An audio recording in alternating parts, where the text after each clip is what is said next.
রয়েছে আমাদের প্রতিনিধি বিশ্বজিৎ নস্কর। বিশ্বজিৎ, অনেক তো অভিযোগ উঠছিল বিরোধীদের বিরুদ্ধে, কিন্তু এখানে তো দেখা যাচ্ছে যে ভাঙড়ের তৃণমূল নেতা খুনে গ্রেপ্তার তৃণমূলেরই নেতা, তার মানে কি গোষ্ঠীদ্বন্দ্ব? দেখো, যেখানে তার দাদা এটা বক্তব্যই জানিয়েছিল যে এটা তাদের সাথে বিরোধী আইএসএফ থেকে শুরু করে অন্যান্য যে রাজনৈতিক দলের সাথে তার যে ভালো সম্পর্ক, সেটা তার ভাইয়ের ভালো সম্পর্ক, অর্থাৎ এখানে তৃণমূলের গোষ্ঠী কোন্দলে তার কিন্তু খুন হওয়ার সম্ভাবনা রয়েছে। তার ভাইকেও কিন্তু অনেকবার তিনি সতর্ক করেছিল, তুই যেখানে যাচ্ছিস একটু সাবধানে থাকিস, কারণ ওর এলাকায় যথেষ্ট অ্যাক্টিভ এবং ভালো কাজের জন্য সেখানে শওকত মোল্লা নিজেও তিনি স্বীকার করেছে।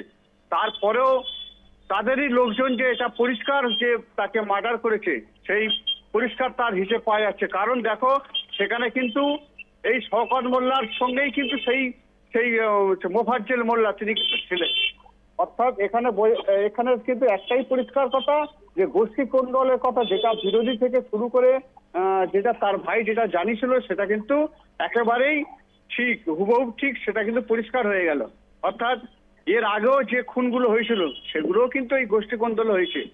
আর বিশেষ করে দেখো, দক্ষিণ চব্বিশ পরগনার যে প্রত্যন্ত যে এলাকাগুলো, যেখানে তৃণমূলের প্রত্যন্ত বা শহর ঘেঁষা এলাকাগুলো, যেখানে কিন্তু তৃণমূল কর্মী নেতা খুন হচ্ছে, সবটাই কিন্তু তাদের গোষ্ঠী কোন্দলের কারণেই হচ্ছে। কারণ সে যখন একটা ভালো জায়গায় চলে যাচ্ছে, ভালো কাজ করছে, তখন অন্যান্য নেতারা সেই সুযোগটা পাচ্ছে না, যার ফলে সেই সব কর্মী নেতারা তারা কিন্তু এখানে তাদের গোষ্ঠী কোন্দলে খুন। অর্থাৎ এই ভাঙড়ের ক্ষেত্রেও ঠিক তাই, শুধু দক্ষিণ চব্বিশ পরগনা, অন্যান্য জায়গার পাশাপাশি ভাঙড়েও সেটা চলছে, সেটা একেবারেই পরিষ্কার। তবে গোষ্ঠী কোন্দল যেটা সেটা পরিষ্কার একদম পাওয়া যাচ্ছে। সেখানে যতই শওকত মোল্লা সেখানে তিনি অস্বীকার করুক না কেন, সেখানে কিন্তু আজকের কিন্তু পরিষ্কার হয়ে যাচ্ছে। তাই পুলিশ ঠিকঠাক মতো তদন্ত করলে কিন্তু এর আরো পরিষ্কার হিসেব পাওয়া যাবে কারা এর মধ্যে জড়িত, বড় কোনো নেতা জড়িত কিনা।